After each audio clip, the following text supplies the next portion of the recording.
அதிகரிக்குமாறு பொதுப்பயன் ஆணைக்குழுவுக்கு மின்சார சபை கோரிக்கை ஒன்றை முன்வைத்திருக்கிறது. அது தொடர்பான செய்திகளும் இன்றைய பத்திரிகைகளை பொறுத்தவரைக்கும் முக்கியமான செய்திகளாக இடம்பிடிக்கிறது.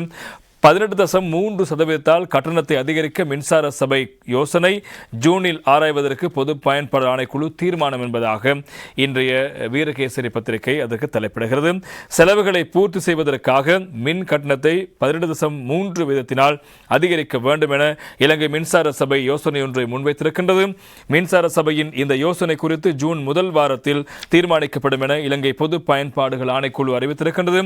இலங்கை மின்சார சபையின் இடைக்கால நிதி அறிக்கையின்படி 2025 ஆண்டின் முதல் காலாண்டில் 18 பில்லியன் ரூபாய் இழப்பை சந்திருப்பதாக அறிவித்திருக்கிறது. எனவே 2023 ஆண்டின் 4ஆம் காலாண்டிலிருந்து தொடர்ச்சியாக 5 காலாண்டுகளுக்கு லாபம் ஈட்டிய பின்னர் மின்சார சபை பதிவு செய்த முதல் இழப்பாக இந்த இழப்பு பதிவாகியிருப்பதாக சுட்டிக்காட்டப்படுகின்றது.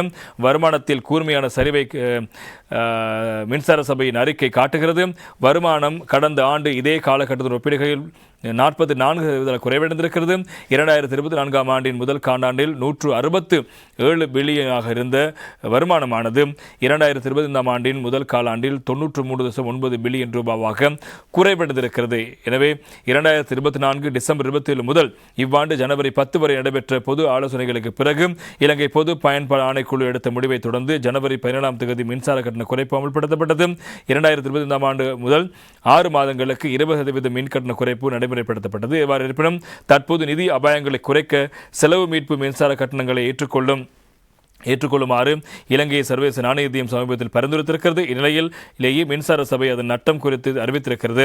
அடுத்த மின்சார கட்டண திருத்தம் ஜூனில் திட்டமிடப்படுகிறது. எனவே வலசை நிபுணர்கள் சுமார் 15% அதிகரிப்பை எதிர்பார்ப்பதாக தெரிவித்துள்ளமை குறிப்பிடத்தக்க விடயம். எனவே மின்சார சபையினுடைய செலவுகள் அதிகரித்திருக்கிறது. எனவே அதே போல வருமானம் குறைவடைந்திருக்கிறது.